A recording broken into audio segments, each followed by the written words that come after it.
Salut à tous et bienvenue sur la chaîne Ice Reptile. Alors aujourd'hui une nouvelle vidéo où je vais essayer de vous montrer un petit peu la nouvelle disposition que j'essaye de donner à mon cheptel. Donc je voudrais sortir tous mes animaux qui ne sont pas en terrarium pour les passer dans des terras pour pouvoir plus en profiter.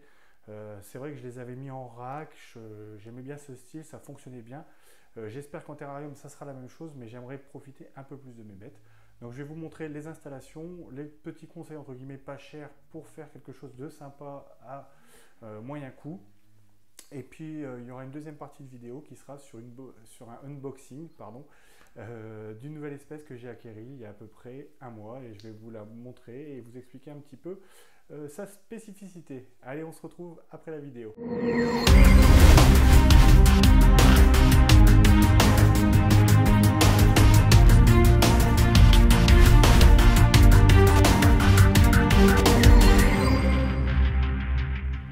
Donc comme je vous l'expliquais lors de l'intro, donc j'ai passé tous mes terrariums dans une étagère alu pour uniformiser un petit peu les installations et puis ça donne un petit rendu sympa. Donc on peut retrouver mon Antaresia schindreni. Là il y a le gecko à crête de mon fils que j'ai laissé temporairement dans celui-ci parce que je vais le passer dans son terrarium définitif qui est un 45-45 au carré sur 60 de hauteur. Et là ma gute.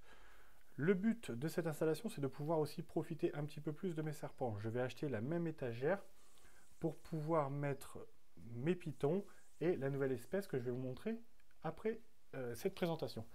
Donc, pourquoi un conseil pas cher? Parce que cette étagère-là, dans un magasin spécialisé de bricolage, on est à 39 € ou 49 €.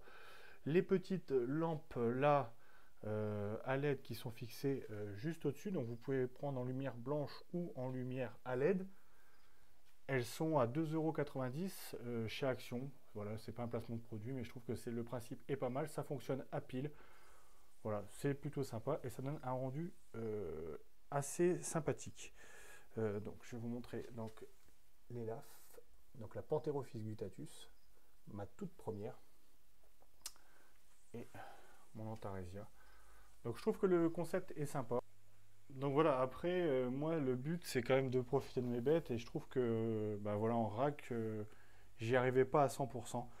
Donc voilà, donc c'est en cours d'aménagement, je voulais juste vous faire cette petite partie pour vous montrer un petit peu, je vous montrerai le résultat final, je vais l'améliorer, je vais essayer de mettre un peu plus de lumière, voir comment ça se passe, aménager plus les terrariums, et puis on verra la progression dans les prochaines vidéos.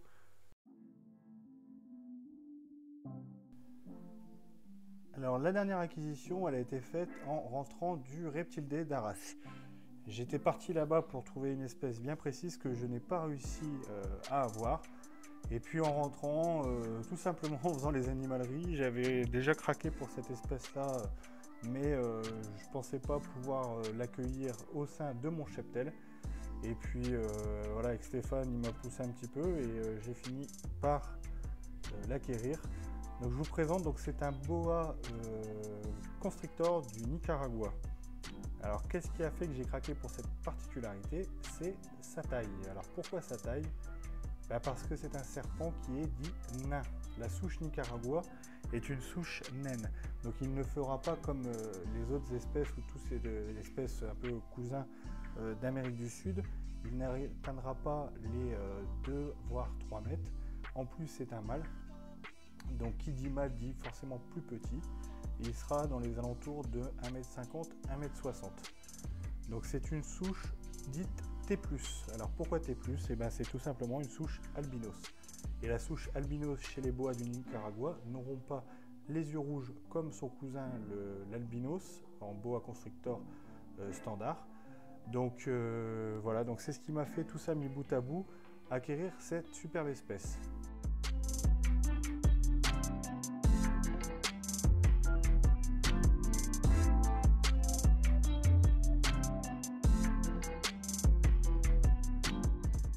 Alors je vous laisse découvrir ses couleurs pendant qu'il est en train de manger. Donc pour les personnes qui se poseraient la question pourquoi il est en rack, et ben je vais vous l'expliquer tout simplement. C'était un serpent qui était en animalerie. Il a été, je pense, un petit peu stressé. Et ce qui fait que c'est un serpent qui est assez vif, assez craintif, donc qui a tendance à taper lors des manipulations ou lors de l'ouverture du rack. Donc après avoir pris conseil chez des spécialistes reptiles, on m'a dit que c'était pas mal de le passer en terrarium, mais que cette période, un mois ou deux en rack, pouvait permettre de le calmer un petit peu et de éviter toute source de stress. Je le manipule très peu, j'ouvre son rack juste pour le nourrir, changer l'eau et ramasser tout ce qui est les excréments, mais sinon je ne le stresse pas. Donc là on voit bien la souche albinos. On voit qu'au niveau du regard on n'a pas les yeux rouges, mais par contre on a une très belle queue, un peu plus orangée que sur les autres colorations de l'espèce, morphologie de l'espèce, mais un superbe serpent. Voilà, donc j'étais pas dans le bois, Stéphane m'a motivé, et puis comme d'habitude, on a fini par céder, et puis voilà, on a acquis cette superbe espèce, qui est vraiment très très jolie à regarder. Après, il faut être conscient que ce n'est pas du tout le même comportement que ce qu'on peut trouver chez le python ou chez la couleuvre, mais ça reste quand même des serpents super puissants, qui ont une force musculaire qui est impressionnante, mais qui restent sublimes à observer et à maintenir chez soi.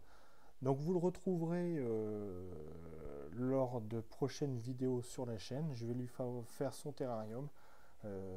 Donc temporairement je vais lui mettre à 90, 60, 45 je pense Exoterra, et puis on verra selon l'évolution de ce superbe spécimen, et vous le retrouverez bientôt sur la chaîne Ice Reptile. Alors je vous souhaite un bon week-end, n'hésitez pas à laisser vos commentaires, vos impressions, vos critiques, tout est constructif, mais le but c'est que vous voyez nos vidéos et qu'on partage ensemble notre passion qui est celle du reptile.